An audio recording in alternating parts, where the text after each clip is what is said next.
A escravidão no Brasil. Uma breve história. A escravidão no Brasil foi um fenômeno histórico de longa duração e profunda complexidade. Iniciada no contexto da colonização portuguesa no século XVI, ela perdurou até o fim do século XIX, tornando-se uma das mais duradouras e extensas experiências escravistas do mundo ocidental. Estima-se que cerca de 4,8 milhões de africanos foram trazidos ao Brasil, o que representa quase 40% de todos os escravizados transportados nas rotas do tráfico atlântico. Este sistema moldou profundamente a estrutura social, econômica, política e cultural do país. Os primeiros tempos, escravidão indígena. Quando os portugueses chegaram ao território que hoje conhecemos como Brasil, encontraram diversas populações indígenas. Inicialmente, os colonizadores recorreram à escravidão indígena, forçando os nativos a trabalharem principalmente na extração do pau-brasil e na agricultura de subsistência. A escravidão indígena foi marcada por forte resistência dos povos originários, através de fugas,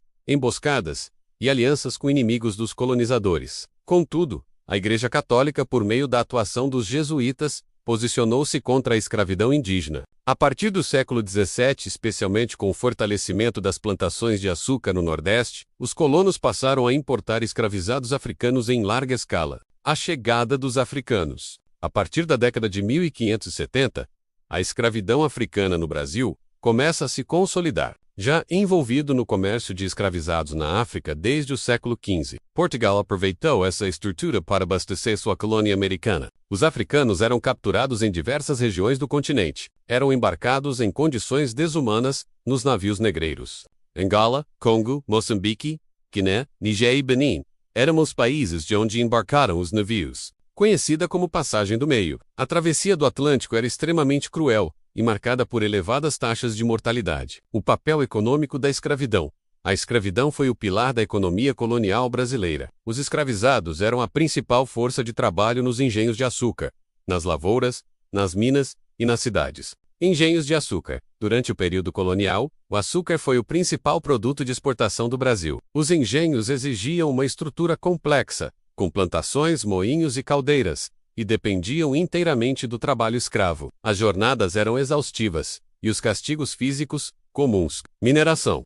No século XVIII, com a descoberta de ouro e diamantes em Minas Gerais, a demanda por escravizados cresceu ainda mais. Milhares de africanos foram levados para as regiões mineradoras, onde a expectativa de vida era curta devido às más condições de trabalho, alimentação precária e abusos constantes. Cidades e serviços. Além da zona rural, muitos escravizados eram utilizados em trabalhos urbanos. Atuavam como artesãos, carregadores, vendedores ambulantes, cozinheiros, lavadeiras, entre outras funções. Alguns conseguiam, por meio do ganho, que era um trabalho externo, cujo rendimento era dividido com o senhor, juntar recursos para comprar sua liberdade. Apesar da opressão extrema, os escravizados nunca aceitaram passivamente sua condição. Houve inúmeras formas de resistência, desde pequenas ações do cotidiano até grandes revoltas. Inclui ações como trabalhar de forma mais lenta, fingir doenças, sabotar ferramentas ou até cometer suicídio. A manutenção de práticas culturais africanas, como músicas, danças, línguas e religiões, também era uma forma de resistência e afirmação de identidade. Os quilombos eram comunidades formadas por escravizados fugitivos. O mais famoso foi o Quilombo dos Palmares, localizado na região hoje correspondente ao estado de Alagoas. Chegou a abrigar milhares de pessoas e resistiu por quase um século,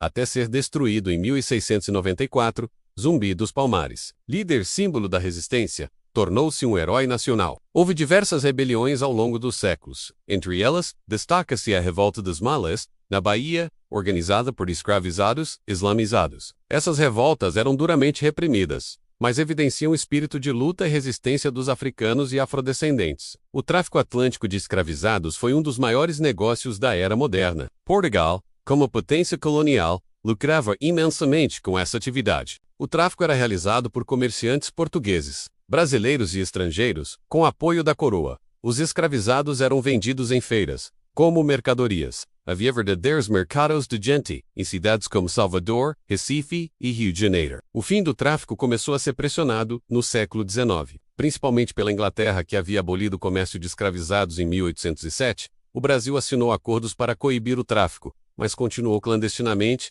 até 1850, quando foi promulgada a Lei Eusébio de Queiroz. A cultura afro-brasileira, os africanos escravizados e seus descendentes foram fundamentais na formação da identidade cultural brasileira. Mesmo sob opressão, conseguiram preservar e adaptar tradições. As religiões de matriz africana, como o candomblé e a umbanda, floresceram nas senzalas e quilombos. A fusão com o catolicismo gerou práticas sincréticas que persistem até hoje. Ritmos como o samba, o maracatu e o jongo têm origem nas expressões culturais dos africanos escravizados. As danças e cantos eram formas de preservação identitária e de resistência espiritual. O português falado no Brasil incorporou expressões e palavras de origem africana. A culinária afro-brasileira também é marcante, com pratos como feijoada, acarajé e vatapá. O movimento abolicionista, com o avanço das ideias iluministas, a independência dos Estados Unidos da América, a Revolução Francesa e o fim da escravidão em países vizinhos, como Argentina e Uruguai. O Brasil passou a enfrentar crescentes pressões internas e externas para acabar com a escravidão. Principal potência mundial do século XIX. A Inglaterra fez forte pressão para que o Brasil acabasse com o tráfico e a escravidão, tanto por motivos humanitários quanto econômicos. O Brasil cedeu parcialmente com leis como Lei Feijó de 1831, proibia o tráfico, mas não foi cumprida. Lei Eusébio de Queiroz, de 1850, coibiu de fato o tráfico negreiro.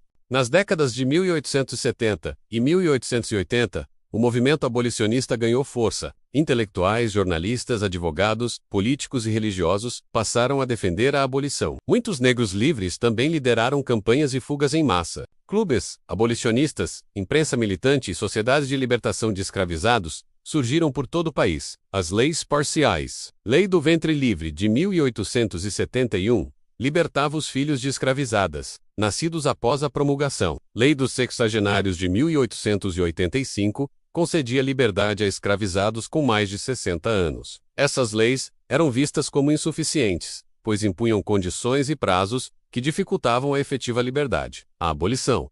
Em 13 de maio de 1888, a princesa Isabel assinou a Lei Áurea, que extinguiu oficialmente a escravidão no Brasil. O país foi o último das Américas a abolir a escravidão, quase 400 anos após seu início. A abolição, porém, não foi acompanhada de políticas de inclusão ou reparação aos libertos. As consequências da escravidão. Exclusão social.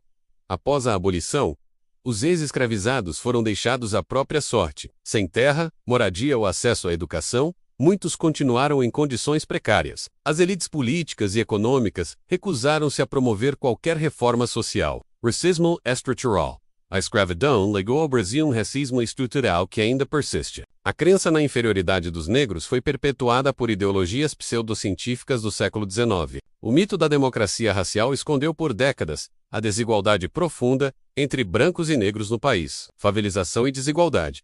Muitos ex-escravizados migraram para as cidades em busca de trabalho, formando os primeiros núcleos das atuais favelas. O acesso desigual à terra e ao mercado de trabalho formal alimentou a pobreza crônica entre a população negra. Hoje, há um esforço crescente para reconhecer a importância da população negra na construção do Brasil. Zumbi dos Palmares foi reconhecido como herói nacional, e o 20 de novembro tornou-se o Dia da Consciência Negra em muitas cidades e estados. Desde o fim do século XX, houve avanços como as políticas de cotas raciais em universidades e concursos públicos, a titulação de terras quilombolas e a valorização da cultura afro-brasileira.